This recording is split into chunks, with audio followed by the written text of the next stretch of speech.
더불어민주당 제3차 최고위원회를 속개하겠습니다. 예, 지금부터 제3차 최고위원회를 소개하겠습니다. 다음 인사 말씀 있겠습니다. 이해찬 당대표의 발언이 있습니다. 예, 어제 아시안게임이 대선언의 막을 내렸습니다. 16일 동안 애쓰신 우리 선수들에게 큰 박수를 보내겠습니다. 선수 여러분의 뜨거운 열정은 우리 국민 모두를 감동시키기에 충분했습니다.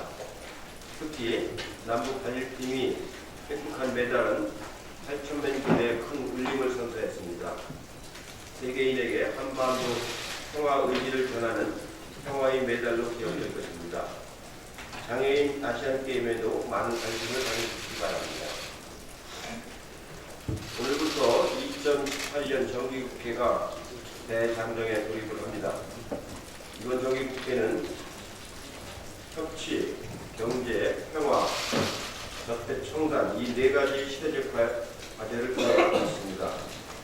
첫째, 5당 대표 여야정 회의를 통해서 소통과 협치 국회를 만들고, 둘째, 인생 입법과 470조의 예산으로 경제를 활성화하며, 셋째, 판문점 선언 기준으로 한반도의 평화를 앞당기고, 넷째, 저택 청산 개혁 입법으로 민주주의를 강세우는 것이 이번 정기국회의 과제입니다. 문재인 정부 2년째 열리는 이번 정기국회는 주요 정책들의 성공과 실패를 가늠하게 될 것입니다. 포용적 성장 정책처럼 정책 방향이 옳더라도 법과 예산의 지원이 없는 성공을 할 수가 없습니다. 이를 위해 민주당은 지난 주말 1박 2일 워크숍을 가졌고, 다음 날에는 당정청 전원회의를 통해서 원팀 결속을 가졌습니다. 문재인 정부는 민주당 정부입니다. 민주당은 문재인 정부의 성공을 함께 만들고 책임진다는 자세로 정기국회에 임하도록 하겠습니다.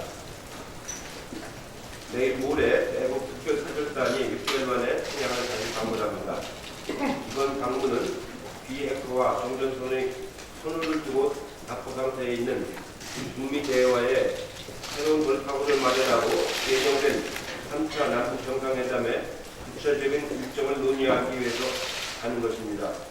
대북 특사단은 지난 3월 방북을 통해 북미 대화의 물꼬를 쳤고, 이어진 남북 북미 정상회담이 성공적 개최에 크게 기여한 바 있기 때문에 아주 시의적절할 것이라고 판단이 됩니다.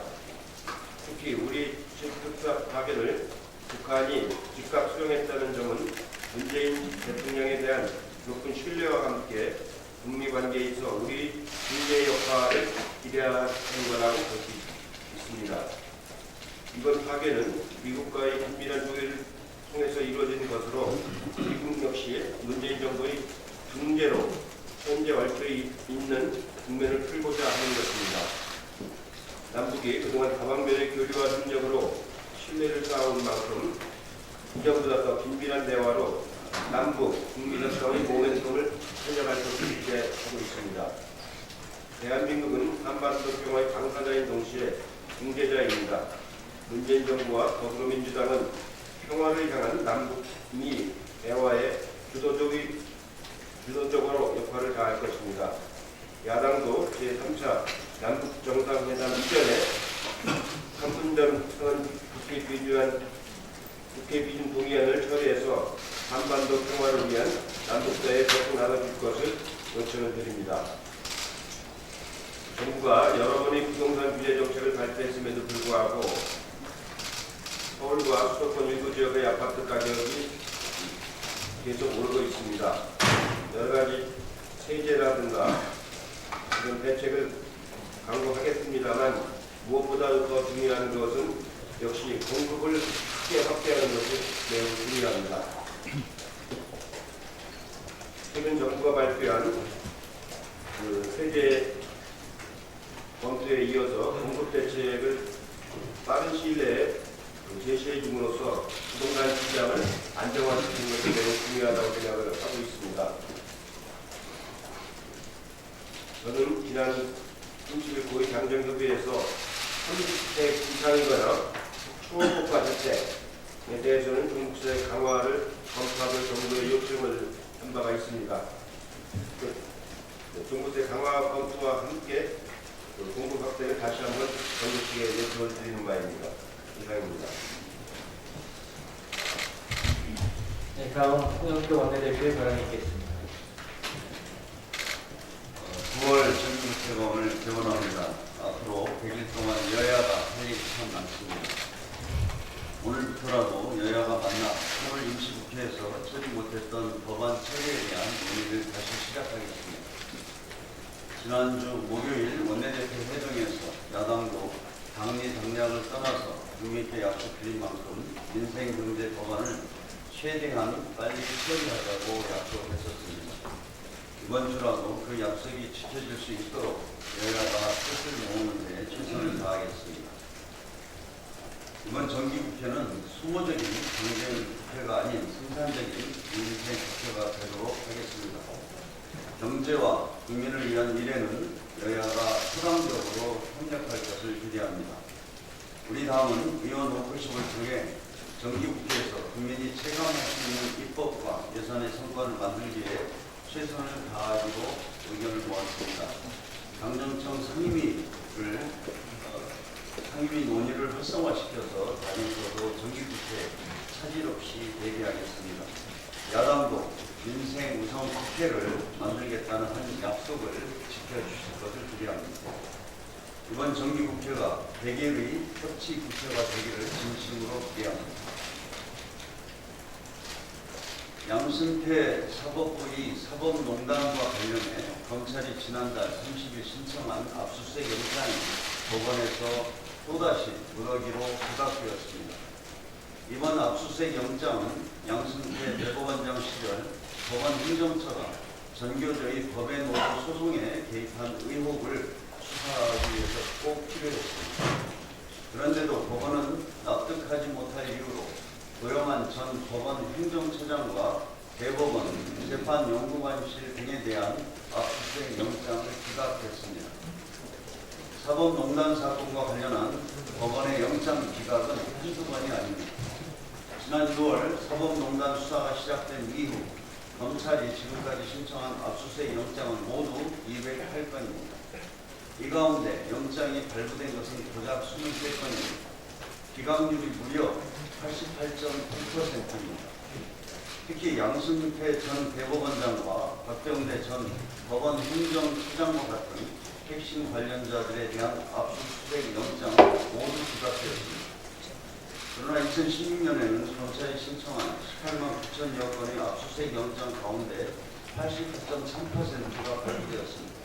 기각률이 10.7%에 불과했습니다. 사법농단 사건에 대한 영장 기각률이 압도적으로 높은 것입니다. 그렇다면 이것은 명백한 수사 방해 행위입니다.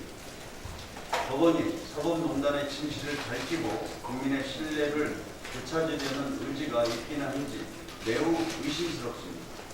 더 이상 법원이 제 식구를 감싸거나 양승태 사법부 시절의 범죄 행위를 비호하려 해서는 안 된다는 것을 엄중히 경고합니다. 법원의 수사 방해 행위가 계속된다면 특단의 대책을 강구하겠습니다. 필요하다면 국회 차원의 국정조사를 통해 양승태 사법부의 사법농단과 법원의 수사 방해 행위를 철저하게 파헤치겠습니다. 네. 다음 박준희 최고의 최고위원의 발언이 있겠습니다. 네, 지난 정권 민주주의 수호를 위해서 수를 들었던 시민들을 두고 계엄을 준비한 사실이 밝혀져 종표 논란이 있었던 국군 기무사가 27년 만에 없어지고 사라졌습니다. 사실 기대도 되지만 걱정도 있습니다. 제도는 개선했지만 결국 사람이 바뀌지 않는 잘못은 개선이 될 수밖에 없기 때문입니다. 이름만 바꿨다라는 것이 되지 않으려면 과거 잘못에 대해서도 필요한 자기반성이 있어야 됩니다. 1980년 5.17 비상계엄 정부 확대를 주도하고 이른바 비둘기 계획이라는 이름으로 5.18 민족을 분열시키려는 공작을 했던 국군 보안사는 간판을 국군 기무사령부로 바꿔달고도 세월호 유가족을 사찰하고 특별시민을 향해 계엄을 선포하고 준비했으며 당시 야당이었던 민주당 국회의원들을 현행범으로 체포하여 국회가 계엄을 막지 못하도록 하는 방안까지 검토했다는 의혹이 제기되고 있습니다. 보안사에서 기무사로 이름을 바꿨지만 하는 행동은 여전히 보안사였던 것입니다. 그래서 아까 말씀드렸던 것처럼 중요한 것은 이름이 아니라 본질이 새막을 여는 군사안보지원 사령부가 오로지 국민의 안위만을 생각하고 국민들의 신뢰를 받는 조직으로 거듭날 것을 다시 한번 당부드립니다. 박광원 최고위원의 발언이 있겠습니다. 네, 지난 토요일 청와대에서 사상 처음으로 열린 당정청 전원회의는 나라다운 나라를 만들라는 국민의 명령을 충실히 이행하겠다는 각오를 다진 자리였습니다. 그런데 이를 두고 비난하는 일부 언론이 있는데 이는 국민의 뜻을 거스르는 것이고 국민의 열망을 조롱하는 것이라고 생각합니다. 소득주도 성장 정책에 대한 국민들의 지지도는 60%를 넘습니다. 다소 고통이 빠르더라도 보다 속도감 있게 추진하고 혁신성장과 공정경제를 통해서 특권경제 또 복전경제를 상생경제 생태로 바꾸라는 국민의 명령입니다. 우리 정부는 또 더불어민주당은 충실히 이 국민의 명령을 이행하도록 노력하겠습니다.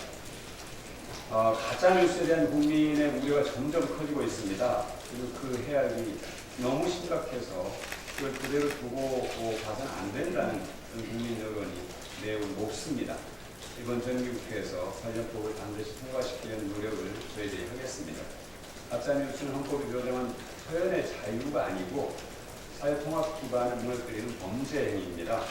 정치적 의도를 갖고 여론을 조작하는 것은 물론이고 요즘에는 그 유통이 극단 경제적 이익과 결합이 돼가지고 거의 그 피해가 일상화되는 수준입니다.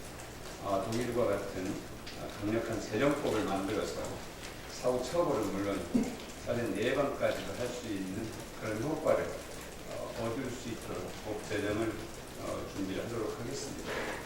아울러서 이게 사실 논란이 될 수 있겠습니다. 유튜브는 인터넷 기반 영상 클립 서비스를 포괄한 OTT 사업자를 대통령령이 정하는 부와 유료 방송 사업자로 규정해서 가짜뉴스 사업지대를 없애는 방안을 심도 있게 논의하도록 하겠습니다. 감사합니다. 다음 서동 최고위원의 발언이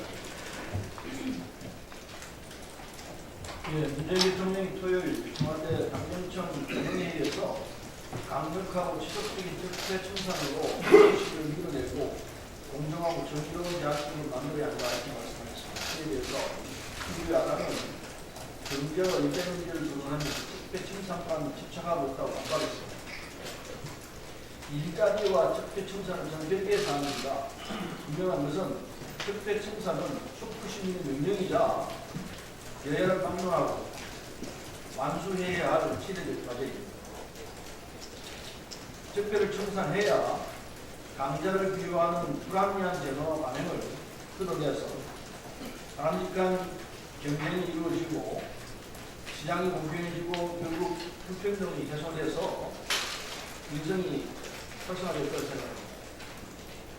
적폐는 방치되면 재생산된다는 것을 역사를 통해 알 수 있습니다. 일제와 독재 등 과거적폐에 대한 불철저한 규명과 처벌이 특권과 반칙이 난무하는 사회를 만들어왔다는 것을 잘 아는 바입니다. 왜곡된 국가권력과 시장권력 등 적폐를 바로잡는 일은 적당히 미룰 수 있는 사안이 아닙니다. 인생경제를 살리는 일처럼 적폐는 하루아침에 해소할 수 없습니다. 정부와 여야 정치권이 한마음으로 적폐 청산에 집중해도 어려운 숙제라는 걸 우리가 잘 알고 있습니다. 적폐 청산을 두려워하는 사람은 그 청산의 대상이거나 적폐를 비호하는 사람일 것이라고 생각합니다. 결자해제라는 말이 있습니다. 특히 지난 9년간 국정농단의 책임이 있는 자유한국당과 바른미래당은 적폐 청산에 더더욱 앞장서야 할 거라 생각합니다. 완전한 적폐 청산은 정부와 여야 정치권이 국민에 대한 약속의 실천이자 신뢰라는 말씀을 드리고 싶고 야당도 함께 나서서 국민에 대한 약속을 지켜주기를 바라는 바입니다. 다음 남인준 최고위원의 발언이 있겠습니다.